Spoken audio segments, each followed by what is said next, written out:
discipulado, só para colocar uma base, né, para a nossa conversa hoje à tarde. Proselitismo. Quem pode ler uma definição mais acadêmica para nós? Aqui, na tela. Outra pessoa que ainda não leu, por favor.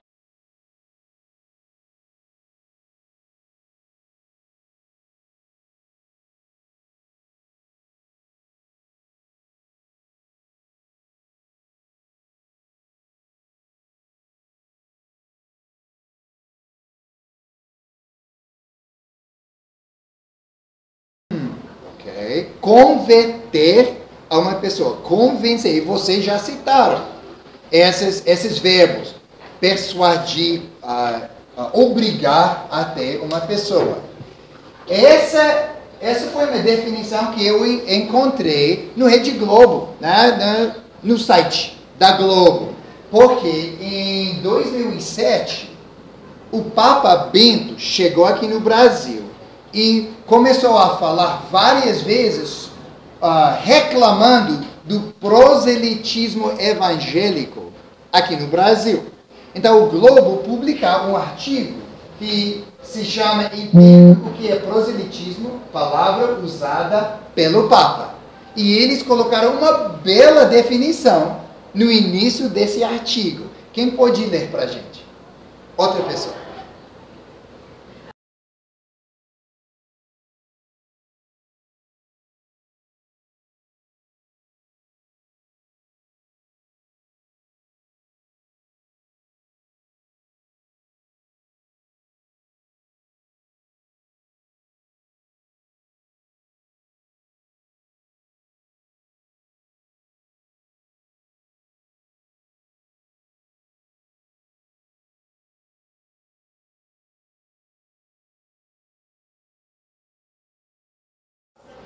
Eu achava essa definição muito equilibrada, né? Que descreve muito bem, primeiro, o alvo. O que é o alvo de proselitismo, de acordo com as duas definições que nós acabamos de ler? O que é o alvo? O alvo é ensinar a palavra de Deus. Atrair. Ensinar nada. Converter a uma religião. Converter. A uma outra, né? A uma outra. Atrair alguém para seu credo, para sua... Atrair alguém. Que mais? Oi? Atrair alguém para sua crença. Então, atrair alguém para sua crença e não somente atrair, mas fazer o quê? Convencê-lo e... Oi? Converter. Essa palavra certa que nós encontramos nas duas definições. Então, o alvo é converter uma pessoa a uma determinada causa, ideia ou religião. Convencer, para converter. Para mudar da ideia, mudar da crença de uma outra pessoa. Essa, academicamente, neutramente, é proselitismo. Muito bom. Então, exemplos.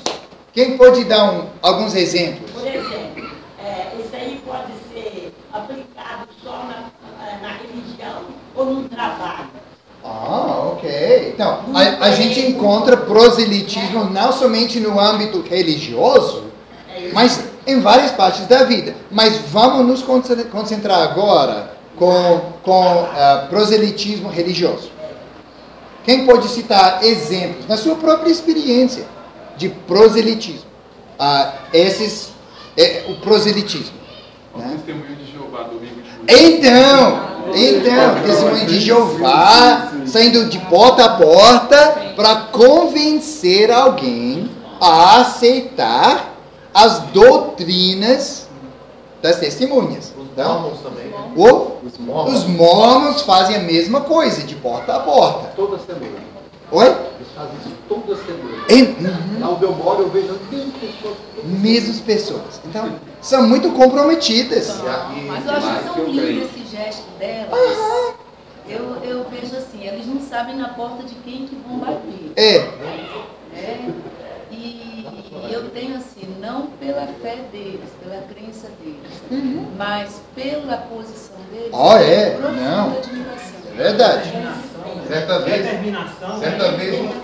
dois deles ficaram endurecidos Por conta do... Tava eu, um outro rapaz, um outro irmão, e esse irmão começou a falar, confrontando assim, de certa forma, a teoria deles, né, do Joseph Smith. Nossa, aí eles ficaram endurecidos. Eles tocaram no ponto, né? E aí o irmão sabia um pouco da palavra de Deus, mostrou os fundamentos da fé. Nossa, e aí foi um exemplo de proselitismo. Então, somente as testemunhas de Jeová, os mormons, somente eles fazem proselitismo, né?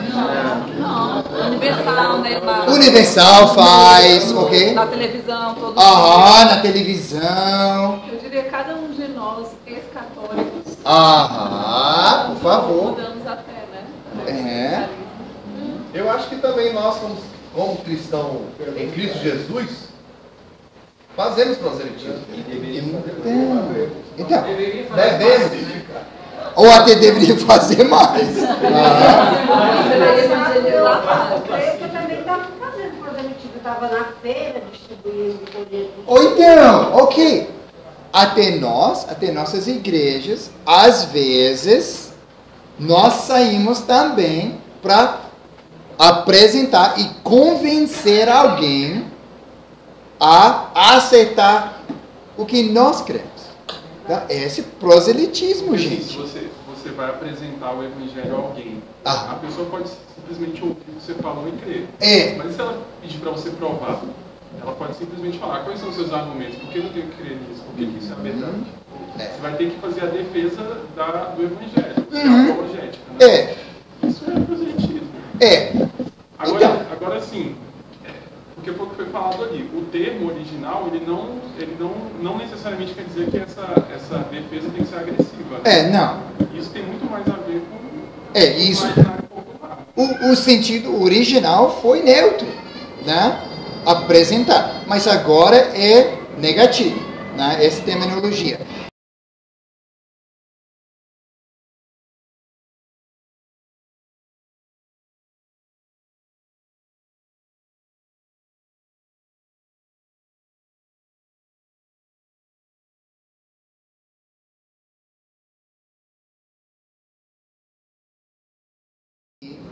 É proselitismo. Então, proselitismo não é apresentando as boas novas. Entregar um folheto não seria. Não. E para mim isso não é proselitismo. Mas uma abordagem agressiva ou uma abordagem manipuladora, para mim, Bruce, isso é proselitismo. Eu acho que até para a Bíblia também, quando Cristo fala do proselitismo, ele fala dos fariseus que eles estavam fazendo proselitismo, estavam criando prosélitos e pessoas. Cristo estava, eu vejo que Cristo estava querendo dizer que eles estavam convertendo simplesmente a doutrinas humanas, não realmente a Deus. E eu acho que Jesus faz aquela diferenciação de que você está tentando fazer prosélitos para você se beneficiar, para você colocar fardo pesado sobre eles, e não realmente para Deus, não com aquela boa intenção de você falar de Deus para a pessoa, mas sim impor sua doutrina para que você tenha alguma vantagem sobre ela. Sobre ela, isso. Para mim, a grande diferença entre proselitismo e evangelismo é o seu próprio motivo, a sua motivação. Né? É contar as boas novas ou obrigar uma pessoa a mudar da crença. Né? E isso para mim é proselitismo. Então, eu queria passar um filme, infelizmente eu não tenho o som muito alto, mas esse trecho, esse filmezinho que eu queria passar, tem legendas, então dá para ler. Esse é um filme de um pastor norte-americano, se chama David Platt. E David Platt, num congresso, criticou a prática de muitas igrejas, muitos de nós, de encorajar esse oração do pecador para aceitar Jesus Cristo.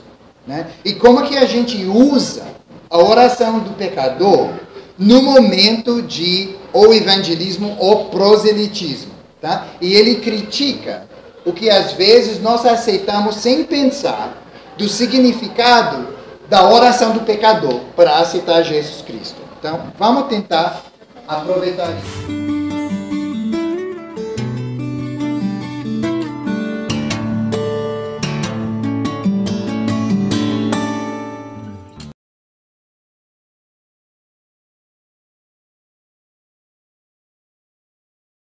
Making disciples is the natural, or maybe better yet, supernatural overflow of being a disciple.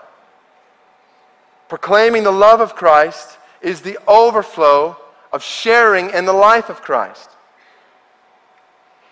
And I'm convinced many people in our churches are just simply missing the life of Christ. And a lot of it has to do with what we've sold them as the gospel. I.e., pray this prayer, accept Jesus into your heart, invite Christ into your life. Should it not concern us that there is no such superstitious prayer in the New Testament?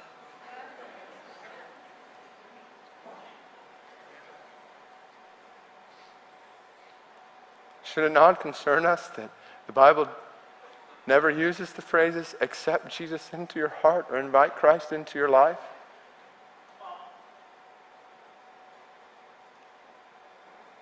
It's not the gospel we see being preached. It's modern evangelism built on sinking sand, and it runs the risk of disillusioning millions of souls.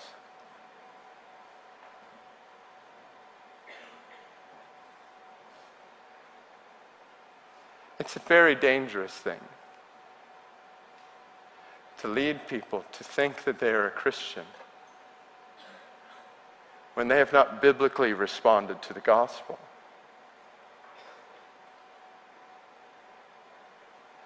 If we're not careful, we will take the gospel, the lifeblood, out of Christianity and put Kool-Aid in its place so that it will taste better to the crowds. It's not just dangerous, it's just damning. And when we think about making disciples, we think, well, it's just about going out and getting people to pray the prayer. We spread that. No, let's give them a full picture of the gospel. Let's show people the greatness of God. Yes, He is a Father who loves us. He is a loving Father who will save us, but He is also a wrathful judge who may damn us.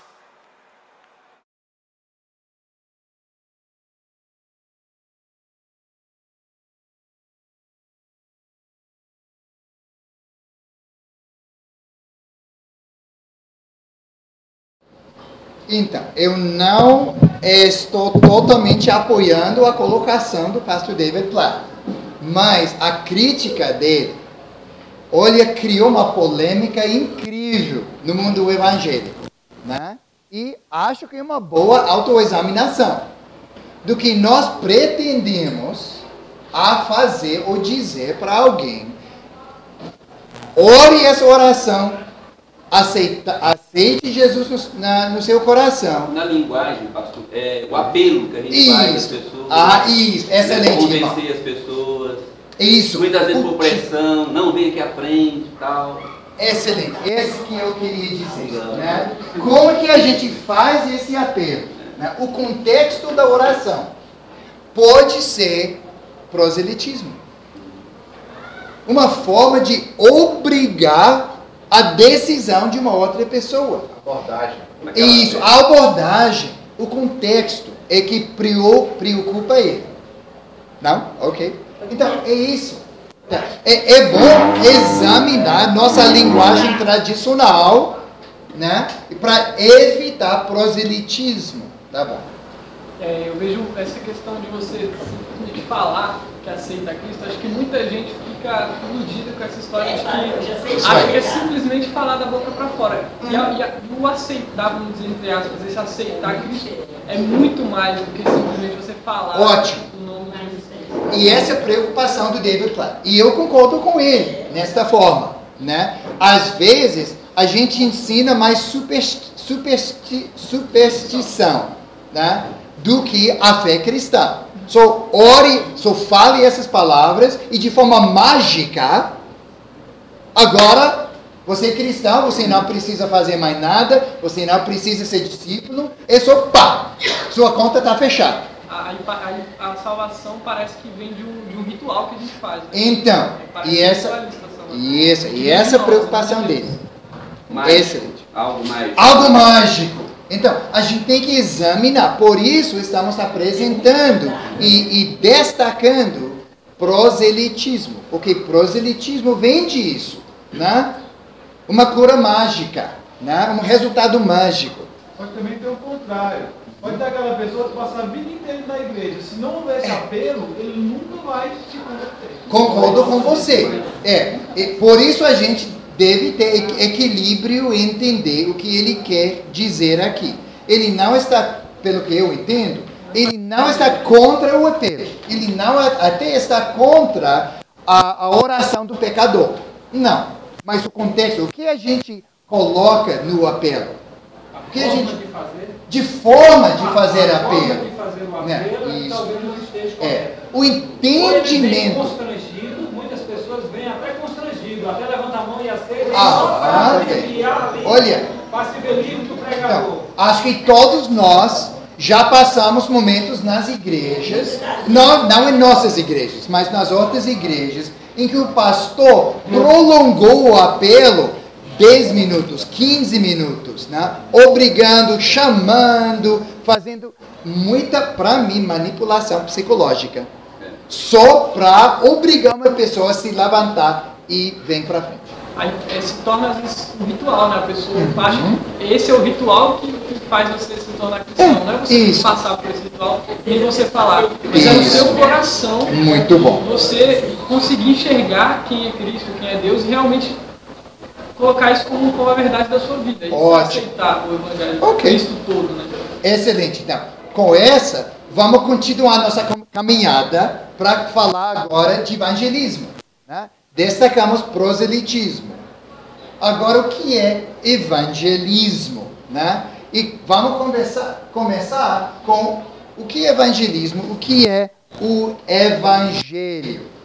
Então, nossos alunos que agora estão aqui nesse seminário já passaram por esse ensino semestre passado no Esteve, né?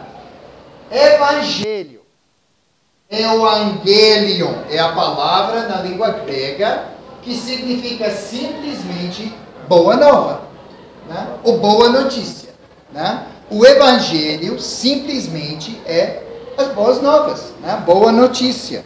E no mundo romano usava-se essa palavra para qualquer boa notícia, né? Aniversário, vitória na guerra, um decreto do imperador, né? O evangelho na época de Jesus significava a chegada de um evento maravilhoso que a gente estava aguardando por muito tempo, né? Esse é o evangelho, né? As boas novas. E, por exemplo, em Marcos 1, capítulo 1, versículo 1, o Marcos usou essa palavra, evangelho, evangelion, para descrever o nascimento de Jesus. O evento esperado, né? Por gerações e gerações. Mas não somente o nascimento, mas a vida, a morte e a ressurreição de Jesus, né? Essa é as boas novas, né? Uma coisa tão esperada, né? Que mudou toda a criação e realizou a esperança do Antigo Testamento. Essa é uma frase só, né?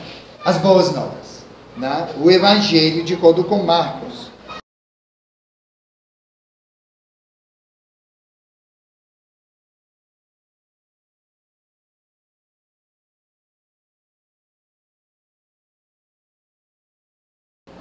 Preste atenção.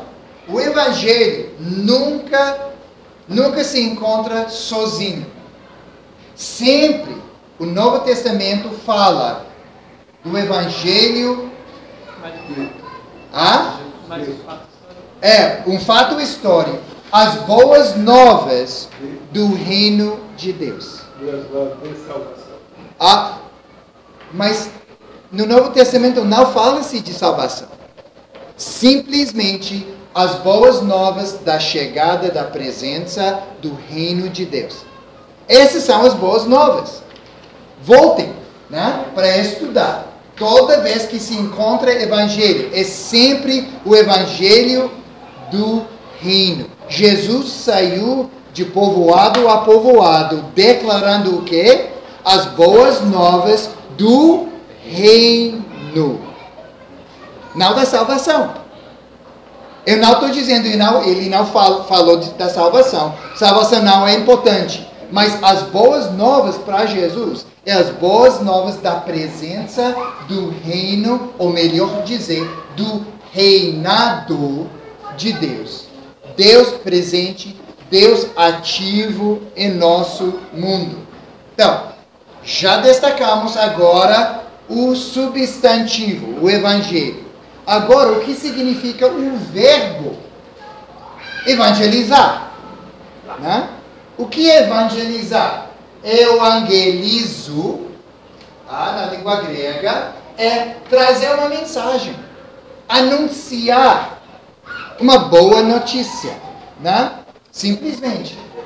Mas, por exemplo, em Lucas 1, 19 e 20, esse verbo foi usado para destacar, para significar, declarar as boas novas de que Jesus, o Filho de Deus, nasceu no cumprimento da promessa de Deus para resgatar e restaurar a criação caída em pecado. Então, evangelizar é declarar o mover de Deus. Declarar o que Deus fez na pessoa de Jesus Cristo. Né? Na chegada, na vida, na morte e na ressurreição dele. Esse significa evangelizar, declarar isso. E no Novo Testamento a gente encontra este verbo 54 vezes.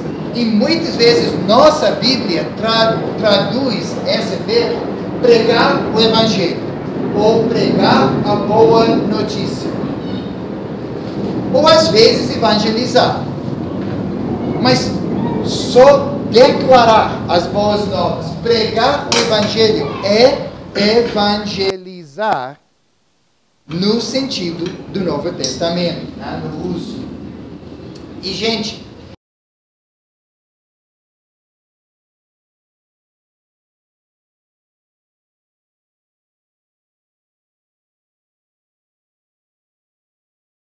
é uma distinção sutil, mas muito importante. Muitas vezes nós enfatizamos o ato de evangelizar, o ato de proclamar essas boas notícias do reino de Deus. Mas no Novo Testamento é o conteúdo. Evangelizar enfatiza o que Deus fez em Jesus Cristo, não sair para pregar. Porque há outro verbo que está sendo usado em todos esses aspectos de realmente pregar no ar livre ou numa igreja. E esse querer só significa pregar ou proclamar. Então, conteúdo. As boas novas da presença do reinado majestoso de Deus é evangelizar no uso do Novo Testamento. Perguntas, observações? Mas quando a gente fala de evangelizar, o que nós significamos? Atitude, ação. Que é uma ação, muito bom. Vamos fazer evangelização. O que isso significa para nós? Anunciar a boa notícia do reino. Ok, e esse é um bom sentido, né? E em qual circunstância? Evangelizar. Vamos fazer uma campanha de evangelização. Significa que a gente vai fazer o quê? Depende. Oi? Depende. Depende. É igual o Saudade tá aqui, um exemplo. Muito bom. Faz evangelização. Eles evangelismo, eles vão numa comunidade carente, e com música, ação social. Isto, ok. E sai de porta a porta, né, passando folhetos e falando das boas novas da chegada do reino de Deus, né, as boas novas de Jesus. Muito bem. Mas no Novo Testamento, evangelizar um ato é um evento que nós agendamos. Nesse ponto, ele começa a variar a ideia do pastor dele, né? Porque, na verdade, nós estamos mais preocupados em mostrar o conteúdo, ao invés de mostrar esse grandioso amor de Deus. Na verdade, que seria no caso não evangelizar, mas na prática mesmo. Não para simplesmente levar o conteúdo e esquecer. Chegou lá, apresentou um conteúdo para mim e depois virou as costas e foi embora. Então, falar sua peça e virar costas e sair. Às vezes, para nós, eu não estou citando um bom exemplo, mas às vezes, para nós, evangelizar é só contar, passar a folha e Deus te abençoe e tchau. Né? É isso. Mas evangelizar é declarar as boas novas somente durante uma campanha ou domingos à tarde, porque tradicionalmente em nossas igrejas, domingo à tarde é o tempo reservado para fazer o quê? Evangelismo, né? Que significa todo mundo sai da igreja. Isto é um evento, mas para o Novo Testamento não é. E o que nós fazemos 7 dias por semana, isso, direto, 24 horas por dia. Tudo que a gente faz é evangelizar. Tudo que a gente faz testemunho de vida. É isto, declara as boas novas de Jesus. Ou não? Deveria. Por favor. Eu acho que é interessante essa visão que você está passando, porque de fato esse é um alerta interessante para nós. Nós nos preocupamos com a ação e o ato em si. E o conteúdo ele fica relegado em segundo plano. Para dar um exemplo, me lembro da conjunto de pessoas, de jovens, e que não tinham lido um folheto. O próprio folheto. O que está escrito aí? Mas eu não li. Não. Ou seja, então é interessante essa ideia de que não é a ação em si e exatamente o conteúdo daquilo que fazer. Isto. Porque temos boas novas para o mundo. Temos boas notícias. Temos sim. Notícias incríveis. Mas às vezes nós nos preocupamos com metodologia acima do conteúdo da mensagem em nossa vida dia a dia. Por favor. Essa semana lá no meu trabalho, uma colega minha, que o filho dela é espírita. Aí ele foi dar uma palestra. Aí ela foi me chamou e falou, vamos ver alguma coisa aqui para ele falar lá e tal. E tá, vamos, vai ter sua Bíblia. E ela falou, frequentando as igrejas e tal. Vamos ver que vamos, aí pegamos a Bíblia, vamos lá e sentamos a Bíblia. Mandei no trem pra lá. Quando foi 2 dias depois eu encontrei de novo, e aí, como é que foi lá? Ele falou muito bem, mas a galera não gostou muito não.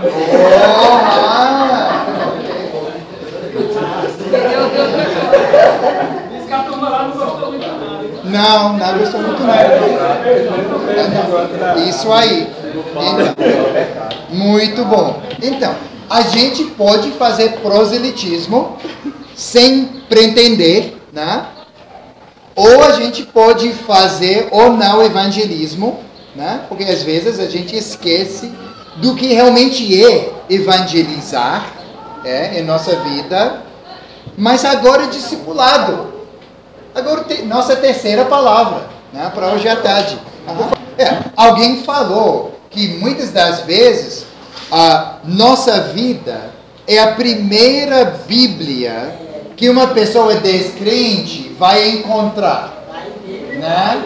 Nós, né? O melhor folheto é a nossa vida, né? Isso, né? Porque nossa vida ou declara ou nega as boas novas de Jesus, né? Muito mais além das palavras, muito mais além do qualquer folheto ou qualquer atividade. Então, eu não estou negando a importância de folhetos nem campanhas de evangelização, mas a gente tem que colocar as coisas certas nos lugares certos.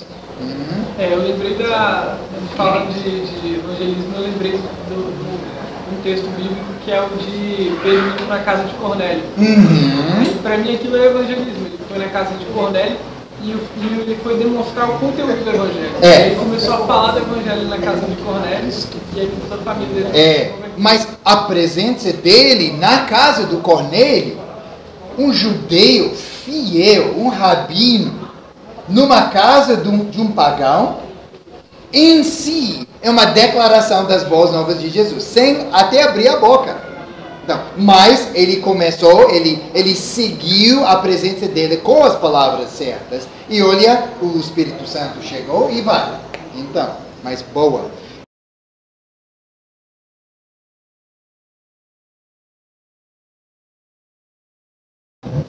De novo, o que é um discipulado? Um discípulo. Vamos começar com o substantivo primeiro, tá? Discípulo. Mathetes, na língua grega, né? Mathetes é um discípulo, que significa simplesmente, igual alguns de vocês já citaram, um aprendiz. Né? Um aluno é simplesmente um discípulo. E no mundo grego-romano, essa palavra, mathetes, foi usada no sentido de um adepto de um filósofo, né? Ou de um grande pensador do passado. Né? Platão, Aristóteles, né? esses grandes filósofos. Ou de uma figura religiosa. Alguém que segue o mestre. Alguém que segue os ensinos, né, de uma pessoa. Na Bíblia, a gente encontra essa palavra, por exemplo, para descrever todas as pessoas que seguiam Jesus, o grupo maior. Às vezes, para significar os 12, que depois foram chamados os apóstolos. Ou também os alunos do João, né? João Batista tinha discípulos também, e até os próprios fariseus.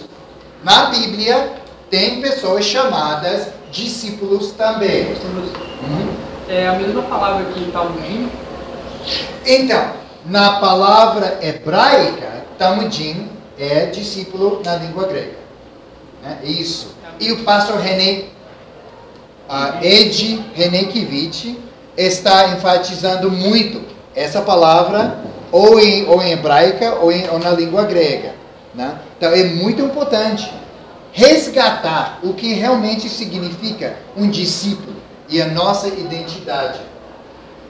Olha, gente, a gente encontra discípulo 262 vezes na Bíblia, tá? No Novo Testamento. Mas olha, somente em Mateus, Marcos, Lucas, João e no livro de Atos. Nas cartas paulinas, a gente não encontra a palavra discípulo. Interessante, né? Somente nos evangelhos, né? Primeiros livros do Novo Testamento.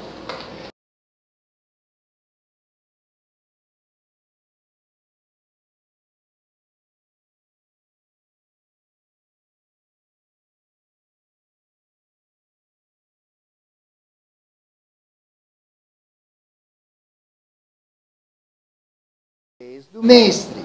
O discípulo é alguém que segue, que imita o mestre. Não fica na sala de aula o tempo todo. É um discípulo. E agora o verbo discipular. O que significa essa ação para discipular alguém? Né? Quando a gente fala Eu estou discipulando fulano de tal. Fazer a pessoa conhecer aquilo que já começou. Vamos ver agora o significado bíblico, né? Vamos ver, né? Se isso bate com a nossa própria prática. Né? Discipular alguém tem 3 sentidos no Novo Testamento. Ou ser um discípulo, ou seguir alguém como discípulo. Por exemplo, José de Arimateia, né? Ele discipulou, né? Ele seguiu Jesus.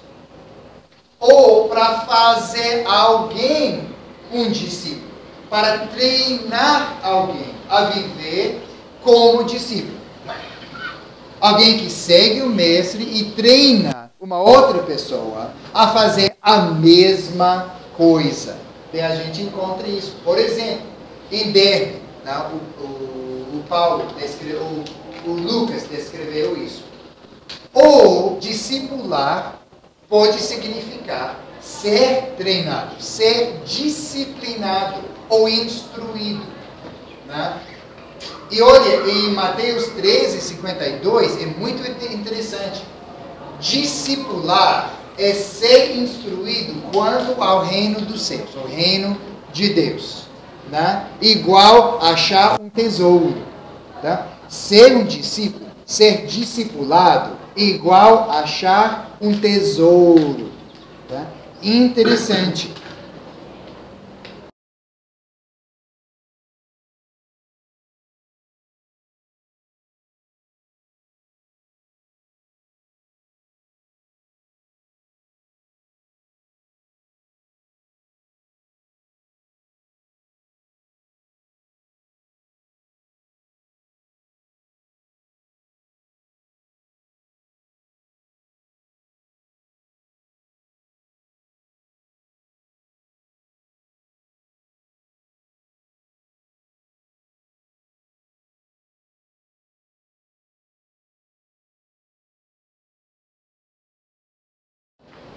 A ser diferente da cultura dominante é ser um discípulo. Ser diferente. Ok? E manter os ensinos de um mestre. Então, quando a gente fala de evangelismo e discipulado, evangelizar e discipular, a gente pode destacar a diferença entre essas duas ações. Por exemplo, o que define sucesso? Quando a gente evangeliza, o que é o sucesso para nós? Convencer alguma pessoa, a pessoa aceite as boas novas que contamos. Exatamente. Uma pessoa respondeu sim a Jesus. E essa pessoa tomou uma decisão a confiar em Jesus e seguir Jesus. Né? Então, uma decisão é o sinal de sucesso do nosso evangelismo. Mas o que é o sucesso é nosso discipulado? Para permanecer. Em qual sentido? Gostei. Permanecer em qual sentido? É uma palavra bíblica, mas o que... Na verdade, permanecer dizendo sim todos os dias para Jesus. Ok. Então, é não somente tomar uma decisão, mas o sucesso em nossos esforços para discipular alguém. E não é isso. Essa pessoa agora seguindo e fazendo outros discípulos. Então, sucesso em discipular alguém é uma mudança de vida, não uma decisão. Mas simplesmente levando uma pessoa à decisão de aceitar Cristo, não significa que essa pessoa é um discípulo de Jesus. É um crente, sim. Pode ser até um membro da igreja. Mas sem uma mudança de vida, sem ações diferentes, essa pessoa ainda não é um discípulo. Porque no momento que ela se converte, a vida dela vai mostrar se ela Então, realmente se converteu. Por favor. Sobre isso eu consegui lembrar na Bíblia a questão daquela parábola que Jesus fala da semente e do solo. Né? Eu acho que o evangelismo tem a ver com a semente e o discipulado com o solo. Com o solo, muito bom. Muito bom. É o fruto. Isso. Então, o método. O que é o método de evangelizar? Quando a gente faz evangelismo, o que é o nosso método? Evangelismo. Todo mundo sabe disso. Não, de porta em porta. Isso aí, passar folhetos, conversar. Oi? Facebook. Então, evangelismo, quando a gente faz evangelismo, a gente faz uma apresentação das boas novas de Jesus. Não é? Uma apresentação verbal e nós convidamos a pessoa a responder ou não a essas boas novas. Esse é o método de evangelismo. Mas o método de discipulado, o que é? Diferente que isso. Caminhar junto. O quê? Caminhar junto. Caminhar junto. E não simplesmente uma apresentação dos fatos das boas novas, que é importante. Mas o método de discipular alguém é convidar a pessoa a um relacionamento. Sim, com Jesus, mas especificamente com você. Você é um discipulador. Você agora está estabelecendo um relacionamento de longo prazo com essa pessoa.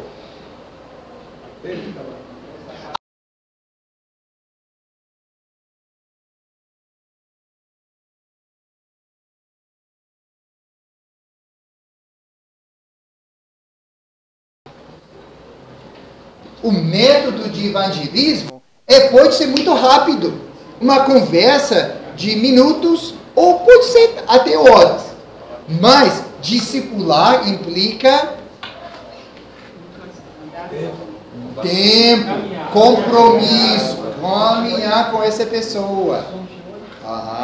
Por isso, eu confesso isso também. Eu sou muito bom de evangelizar, contar. Mas discipular alguém que leva tempo, leva compromisso, é muito mais difícil, não é? E, olha gente, discipulado acontece no contexto da sala de aula da escola bíblica dominical, somente na sua casa, ou isto, na sua dia a dia, na sua vida dia a dia. Isso, e um trabalho. Ok. O processo de evangelizar é o quê?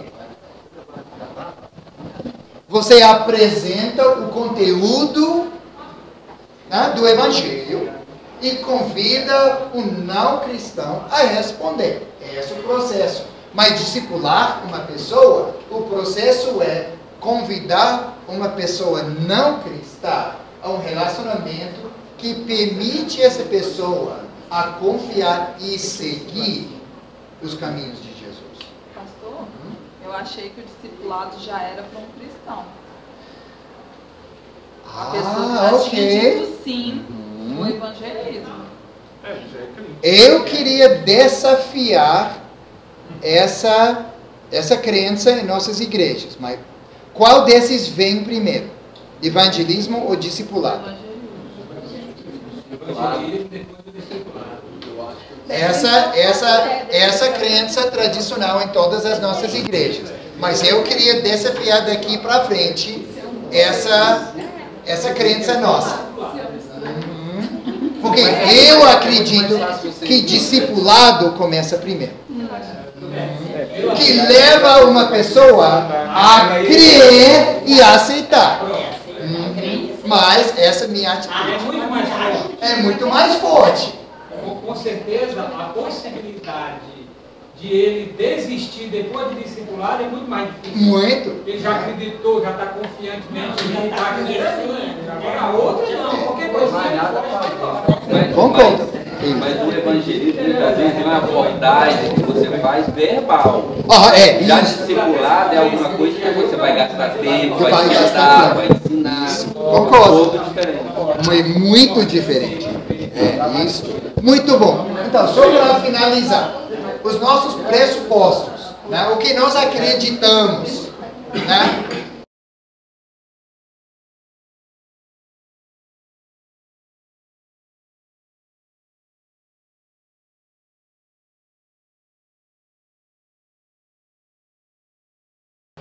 Faz sentido? É como dar água e fazer um pouquinho só, ela ter mais sede e aprofundar mais. Então, nós achamos que ao acreditar, a pessoa vai automaticamente seguir os passos de Jesus.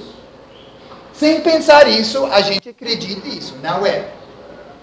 Mas discipulado pressupõe a decisão de aceitar Cristo, requer primeiro não palavras, são importantes, mas requer primeiro relacionamentos que ajudam a pessoa a aprender a viver nos caminhos de Jesus e agora acreditar. Ao contrário. Ao contrário. Tá? Então, por favor. Você está falando, eu pensei um pouco em Cristo, assim. Cristo agiu com os discípulos dele dessa maneira. Ele não chegou e revelou tudo de si, e falou, olha, toda a verdade é essa. Não. Ele primeiro teve um relacionamento, andava com eles como discípulos, e nesse tempo ele foi ensinando. Até eles chegarem a plenitude. Todo mundo já estava no jeito, assim, agora passaram a acreditar. Então, eu acho da minha leitura da vida e o ministério de Jesus, que Jesus discipulou primeiro e depois evangelizou. Ele chamou os primeiros discípulos a estarem com ele, a seguir, depois, ao seguindo, aprendendo, eles acreditaram. Para mim, evangelizando. Ele declarou as boas novas do reino de Deus através do relacionamento que eles tinham com ele, através da prática.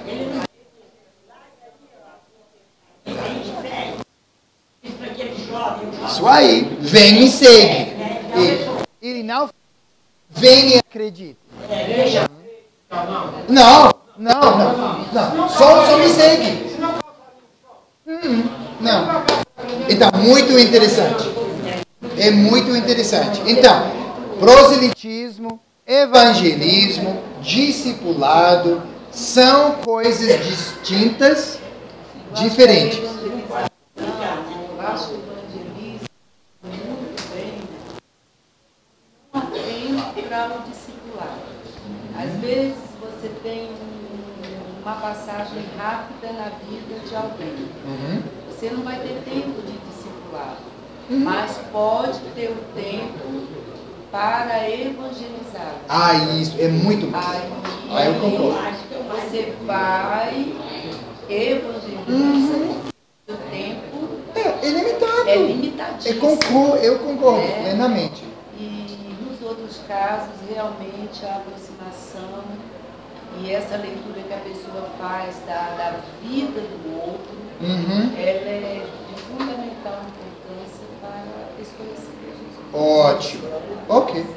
Vamos fazer um intervalo, porque eu sei que todo mundo precisa de se levantar, esticar pernas, beber água. E vamos voltar em 15 minutos, né? São as 17h45, de acordo com o meu relógio. Tá certo? Tá certo. Então, vamos voltar às 18, tá bom? Ok? E a gente vai voltar e abordar agora o que isso tudo tem a ver com educação cristã.